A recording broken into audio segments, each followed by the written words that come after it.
তো একদিন সবাই গ্রামের সবাই চিন্তা করলো যে বউ শাশুড়িরা আমরা সবাই মিলে পিকনিকে যাব, ঠিক আছে।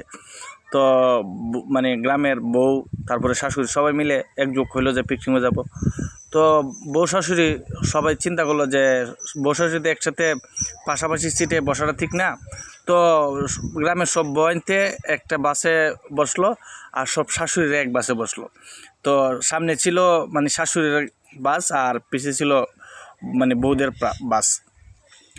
সামনের দিকে যাইতেছে, হঠাৎ করে একটা ব্রিজের সামনে উঠে সেটার সামনে ব্রিজটা মানে ভাঙ্গিয়া ওই যে শাশুড়ির যে গাড়িটা ছিল ওই গাড়িটা ভাঙ্গিয়া মানে পড়ে গেছে নদীতে। তো মোটামুটি সবাই মারা গেছে। তারপরে একজন বউ মানে যে ব্রিজের কান্দার মাঝে বসে কান্দতেছে, অনেক কান্দতেছে। তো ওই যে আরেকজন বউ আইসা সান্ত্বনা দিয়েছে যে কান্দা কী লাভ, আসলে আল্লাহর মাল আল্লাহ সবাই মানে লয়ে গেছে, কান্দা কোনো লাভ নেই। না আমি তো এই জন্য কান্দি না, আমার মানে শাশুড়ি আসার কথা ছিল কিন্তু আমার শাশুড়ি আসে নাই আজকের পিকনিকে, এই জন্য আমি দুঃখে কাঁদতাছি।